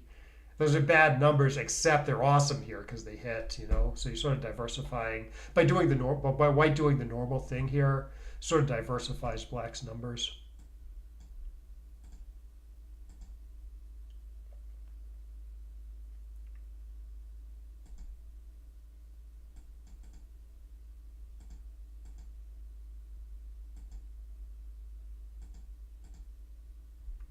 Yeah, okay, so I screw up the 3-2. So apparently you screw up the 3-3, although your play looked okay at the time. Because you get to make your 10 point after hitting. So that seems a pretty good incentive to hit. Apparently the computer wants to just go after. This might be somewhat score based. This ups the gammons tremendously. And you get it. You might get in a good cube. Next turn even, if I roll badly. Yeah, cubeless. Yeah, cubeless is a bit closer. I might have done this. Yeah, I might have ended up doing this. But at the score, you have an incentive to up the gammons. And apparently making 2 points wins more gammons than hitting. Okay, yeah, you can even cube this, 3 away, 2 away. So almost, yeah, I would have taken. It's not that far from a pass though. Apparently, 3 away, 2 away. Yeah, obviously you have a pretty big edge here. Good threats. It's enough at the score. Okay, so 3-3. Okay, so I do play this correctly. At first, I didn't see the double hit. I had a blind spot there. But yeah, when I saw that it doesn't play all that safely to make the 3, like you're still like coming in and hitting a lot. I was like, okay, I should hit twice and keep you busy, which the computer does like. 5-5. Yeah, this looked a little odd to me to not make the 3-point board here. Again, there's probably cubeful stuff going on. I don't know. It's more of an error cubeless to not make the 3. Because I guess you're still getting a good decent cube after your play. But yeah, you're leaving blots and the board is worse. Giving up the 20 point also. 20-9. 24-13. 20-9. Yeah, I don't know. This one wouldn't have been obvious to me.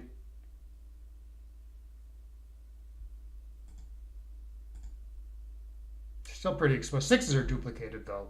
So this guy isn't under huge attack because I got 6s in the outfield too.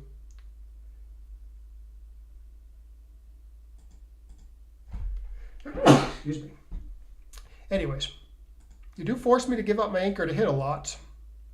Okay, so I just roll a 4-1, 5-4. I probably would just play safely here. Yeah, that is what the computer wants to do. So you played 13. I know 13-9, 10-5 is safe also. No, actually, I would have done your play. Oh no, you're giving up the midpoint to do your play. Yeah, I don't know. Yeah, I guess you're giving up all semblance of outfield control if you get hits, or if you just have to move that guy next time. So computer's saying it's not, the 9 points not worth it. And it just wants to keep the midpoint and stack here, not get hits. Yeah, you're getting hit here.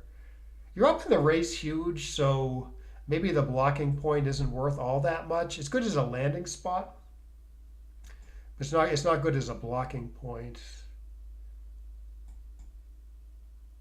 Yeah, another score based cube here.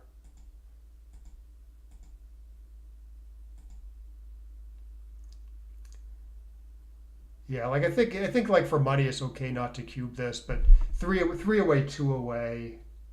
It's a pretty big incentive to be aggressive. And it wouldn't be crazy to cube it for money, right? Like or if it's 0-0 in a 9-point match and you're playing doubles and your opponent and your partner like really wants to double this as white, up 28 pips, you probably wouldn't object to it, right? So like it's not crazy to cube this for money. So 3 away, 2 away, you should be cubing it. And we get this great 2-2. Okay, hitting. Okay, so it was. Oh, I don't think I saw this.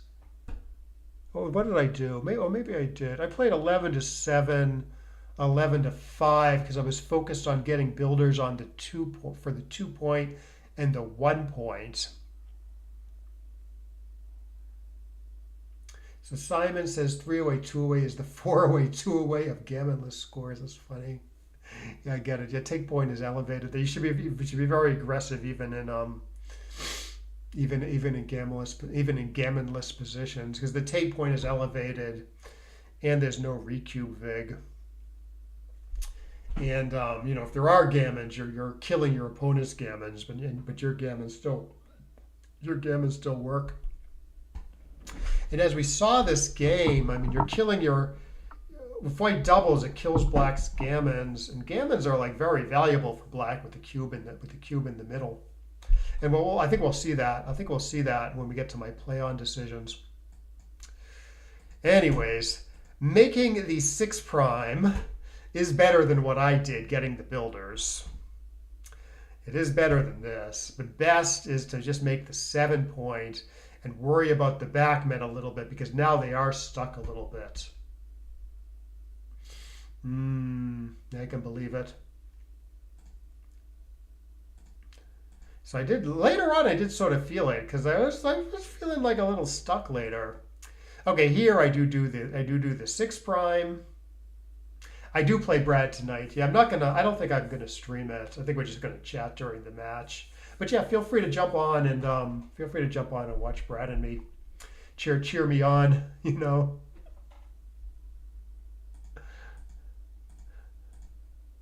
Okay, 2-1.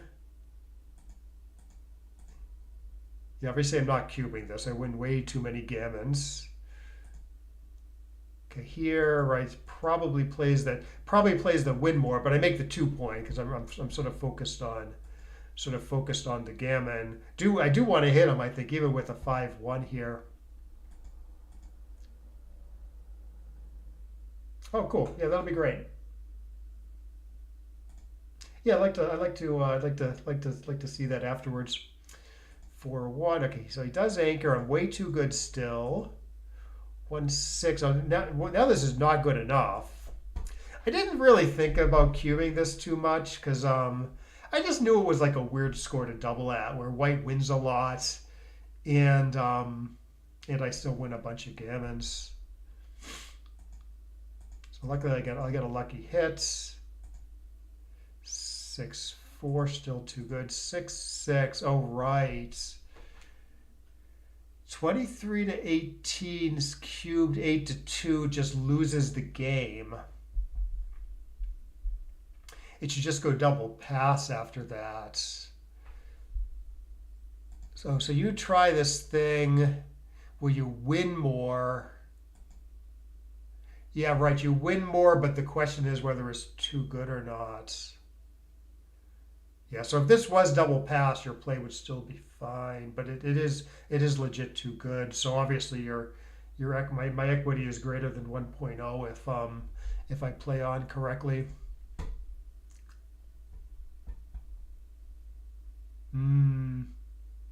Yeah, David. I think David would bet you, but I think you'd have to give him odds if you wanted to bet on Brad. He would probably accept. I don't know, 4-3 maybe. I don't know. Yeah. So if you correctly recognize this as too good to double pass, I guess you do the other one because it's pretty clearly just double pass after this one. But if you think it's a cash and you think I'm going to play on incorrectly, then it makes sense to do this, I think. But yeah, like here, okay, here I don't really have any blot numbers, I guess. So this is sort of trivially too good. And then I think I make the safest play here, but slightly better for the gammon to rip something. But like here,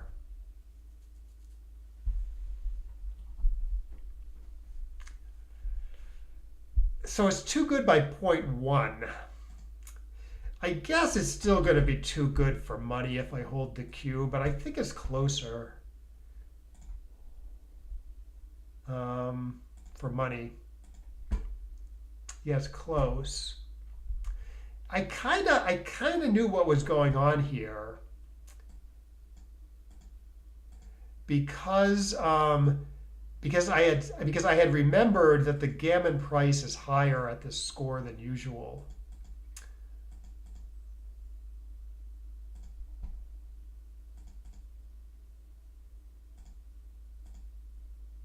It's almost gammon go according to the computer. It's almost 1.0. So of course that means you need fewer gammas to justify a play on, all other things being equal.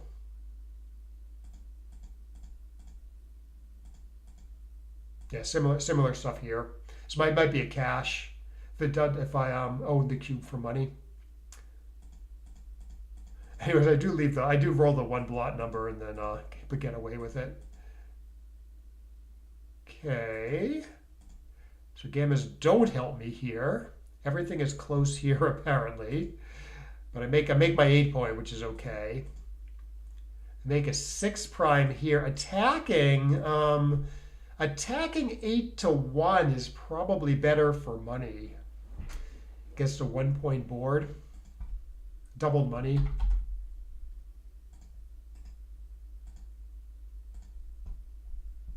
I don't know. I don't know if a lot of people are finding this. Maybe they are. It's kind of a cheesy hit because you're hitting on the ace point and the 2 points open. On the other hand, white's board is so weak that you can take liberties. Like here, maybe you make the 6 prime here, even for double money. Yeah, here is close.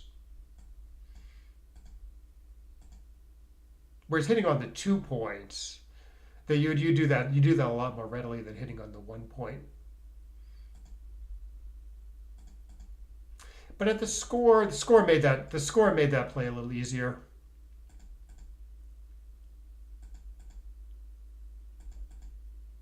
There wasn't that many decisions here. Okay, so bar 23 wants to play 4 to 1. Oh, I guess I do crack some here. I see. Yeah, you can win going forward here.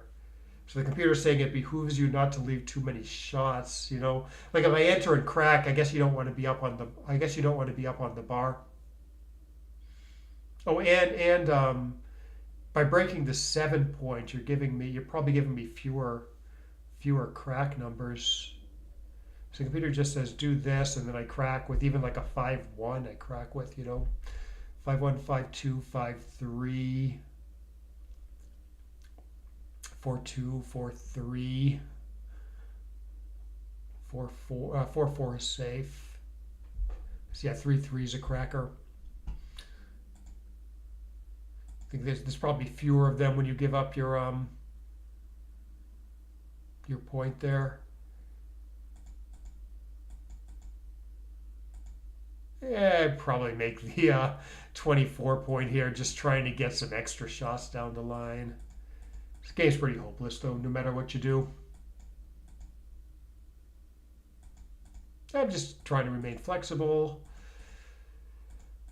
Oh, until this 5-1, I don't know what to do here. Because there's arguments both ways, right? I mean, you do want to keep the prime one more. In case white rolls a 6, especially 6-2. But you also you don't want to put a guy on your ace point. You don't want to put the builders down low, and you do eventually need to clear your 8 point anyways, so you can clear it now. Turns out it's very close. For money, you do that. For doubled money, you do this because it wins more gammons and backgammons. Probably at this score, you're supposed to do that too. The distribution ends up a little weird here.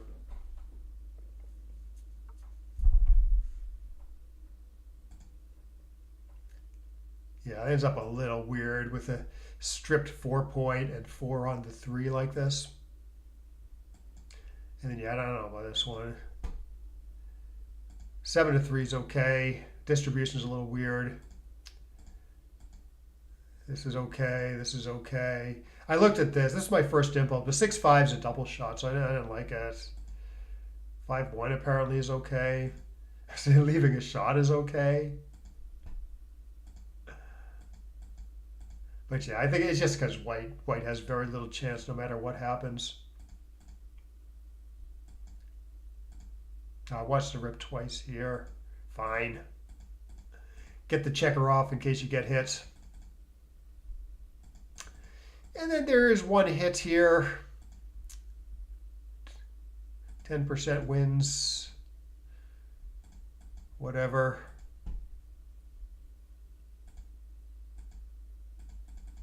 and then I win. All right, well, that was pretty instructive.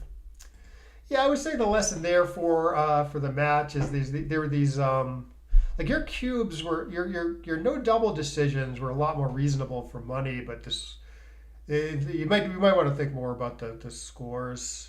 Like if something might be a double for money, then and is gammonish, or at least like it's reasonable to cube it for money and is gammonish, you're almost certainly cubing at 4-way, 5-way, for instance. So that's often how I think about these scores where I have extra incentive to double. I think, okay, what would I do for money? And if it's like, even if I think it's not a cube for money, if it's like maybe a cube for money or maybe okay to double for money, and it's probably going to be a cube at these scores where you have this extra incentive to cube. So that's a lot of what I think about when down in the match or 4-way sometimes, 4-way and up in the match a little bit. And then on the flip side, when the taker is way down in the match, like it's say I'm like 3 away and my opponent is 7 away, say. So it's like very, very hard to get in a good cube in a gammonish position at this score. I often get it wrong. I often double too early. I often think, oh look, it's a pass for money, so it's probably okay to cube at the score. I think that's not the right way to think about the score when you're up in the match like that. I think that leads me astray a lot because I don't know, like I'm off a little bit for money and then it turns into like this huge no double at the score. I think it's better in these cases to like estimate a little bit how much you win, how much the trailer wins. And if it's like might be 30% or more, then it can't really be a score at like 3 away, 7 away or score like that. In fact, that came up. In the first match that I played today. No, not this one. Sorry.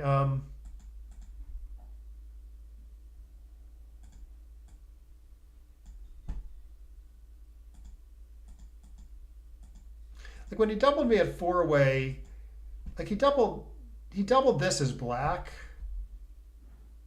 which he might have been thinking similarly to how I screw up sometimes. Like it's fairly strong money cube, right?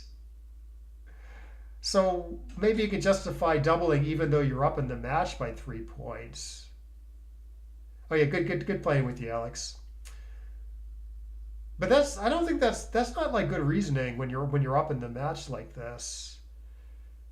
Because white wins so much here. So even though it's like a pretty good money cube, it's like I think it's horrible to double at this score where white's winning over 30% and it's a gammonish position. Whereas like if you had like a non-gammonish position, that's a very strong cube for money, then yeah, okay, double it. Then double it at 3 away, 7 away. But a gammonish position, that reasoning doesn't hold. But I like reasoning that way though. What is it for money when the doubler has extra incentive to cube? It just doesn't. I think it doesn't quite work well the other way around when the doubler has less incentive to cube. So I sort of gave a rule for myself. Before doubling a score like this, 3 away, many away, I need to at least take a guess at how much white wins before doing that. And if it's like 30%, if it might be 30% or more, not doubling a middle game position like this. And I think that's probably a better way to look at these like lopsided scores. 4 away is a little different than 3 away though, so you got to be careful about that. Like I think this is a fine double at 3 away, 7 away, or if it's not a big error. Yeah, this is close to a pass at 4 away, 7 away versus 3 away, 7 away. Because now you get full value from your gammons, and the opponent isn't redoubling quite as aggressively. So you get to use your one, it doesn't get to redouble you, and 2, you get to still use your gammons. 3 away, 7 away. white starts catching up at all, you know, white's going to be doubling, redoubling very aggressively. 7 away, 3 away. Like this is like good to double even, even though like white's not really winning, right? Um, yeah, it's pretty strong cube because you know, it's overage. You're putting 2 extra points at stake when you redouble this. Black can only use one of them. White can use both of them, and he can use his entire gammon. And black can't use any of his gammon, almost his entire gammon. So yeah, whereas like there's less. You still, I mean, he's still doubling pretty aggressively, 7 away, 4 away, but probably not this aggressively. Although actually, this because it's such a huge cube, this would be like okay to redouble, I think. Yeah, it'd be okay to redouble. Much bigger take though. Anyways, I am gonna sign off.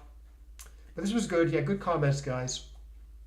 Nice talking with you. Hope you got something out of this, and we will see you next time.